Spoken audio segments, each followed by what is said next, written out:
Alors,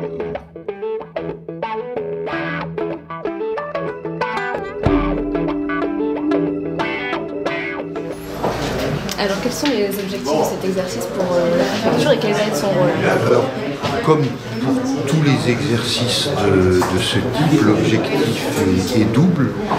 Il est d'abord de vérifier que les services de l'État, les services municipaux, les services de l'autorité militaire également, dans le cas qui savent fonctionner et savent fonctionner ensemble, tant pour la coordination de l'action autour du tas, en salle en quelque sorte, que pour le déploiement sur le terrain. Et puis le deuxième but d'un tel exercice, c'est aussi un but qu'on pourrait qualifier de pédagogique vis-à-vis de la population, appeler à la population les principaux réflexes qu'elle doit avoir quand un sinistre se déclenche. On disait faire que le citoyen devienne l'acteur. Absolument, c'est que le citoyen devienne le premier acteur de sa propre sécurité.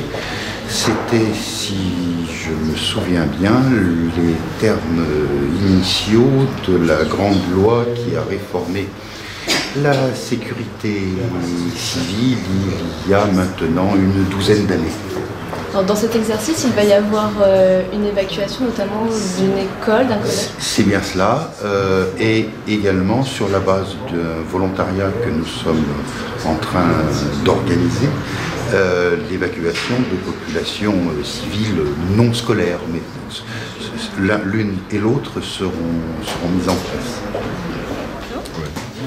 Cette année, le scénario va concerner un sous-marin nucléaire, c'est ça? Voilà, alors nous faisons un exercice tous les 3 ans à Toulon, de ce niveau-là, qui donc a pour but de mettre en place la coordination entre la partie militaire, donc l'exploitant, la Marine nationale en l'occurrence à Toulon, à Brest ou à Cherbourg, et la collectivité locale, et puis bien sûr la préfecture civile.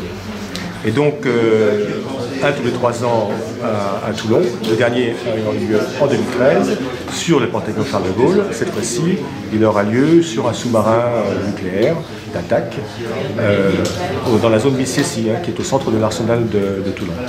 La base du scénario, c'est quoi en fait? Alors en fait, vous savez que nous avons à Toulon des chaufferies nucléaires. Une chaufferie nucléaire, c'est pas une bombe, ça n'a rien à voir. Et donc c'est un scénario qui va simuler un dysfonctionnement de la chaufferie nucléaire. Donc ce sont des scénarios à cinétique lente, c'est-à-dire que ça va prendre du temps pour qu'on soit éventuellement, si le scénario nous l'impose, obligé d'effectuer ce qu'on appelle des rejets contrôlés dans l'atmosphère. Et c'est là que ça peut arriver au bout de quelques heures, plutôt une vingtaine d'heures, 24 heures, on verra bien, 30 heures peut-être. Et c'est là que c'est intéressant parce que ça permet de faire jouer la population, de vérifier que l'ensemble des services de l'État, militaires et autres, puissent bien se coordonner pour faire ça de façon la plus sûre possible. Donc c'est un scénario crédible, il y aura des surprises en fait. C'est un scénario qu'on essaie de rendre le plus crédible pour que l'entraînement soit crédible en fait. Il faut pour cela évidemment qu'il y ait un certain nombre d'inputs, comme on dit en anglais, soit suffisamment dimensionné pour que ça fasse jouer les gens. C'est vraiment le but, c'est de faire jouer l'organisation. Vous dire qu'il est crédible réellement, non. La crédibilité, c'est surtout pour que l'ensemble des choses qui vont se dérouler puissent faire jouer l'ensemble des acteurs, puisque c'est bien l'objectif. C'est de faire en sorte que tous les acteurs habituels dans une catastrophe de ce genre, mais qui peut être une autre catastrophe, une catastrophe tout simplement d'un incendie ou autre, soient habitués à travailler ensemble et à se coordonner et à éviter des paniques, etc., que ce soit bien géré. C'est ça qu'on essaie de mettre en œuvre. Alors après, la crédibilité technique, ça c'est pas à moi d'en juger, mais elle est évidemment organisée pour que ce soit surtout susceptible de faire jouer l'ensemble des acteurs. C'est un entraînement en fait. C'est un entraînement. C'est un des 3 piliers de notre savoir-faire en matière nucléaire. Vous savez, le premier pilier, c'est la compétence des gens, la formation des gens, qui sont tous remarquablement formés sur ces affaires-là. Le deuxième pilier, c'est la transparence. Tout tout ce qu'on fait, on le dit, on le publie. Et le troisième pilier, c'est s'entraîner régulièrement. On s'entraîne toute l'année, mais on s'entraîne de façon plus globale avec la population et avec les services publics, les pouvoirs publics, 3 fois par an, une fois tous les 3 ans à Toulon, et en fait une fois par an en France. Et c'est l'occasion d'une synergie entre la préfecture maritime, la préfecture et la ville de Toulon. Alors c'est une occasion, mais ce n'est pas la seule, on en a beaucoup d'autres. On travaille régulièrement ensemble sur beaucoup de sujets. Tous les sujets, par exemple, je mentionnais tout à l'heure que nous avions organisé un exercice de sécurité maritime il y a 3 semaines ou 2 semaines.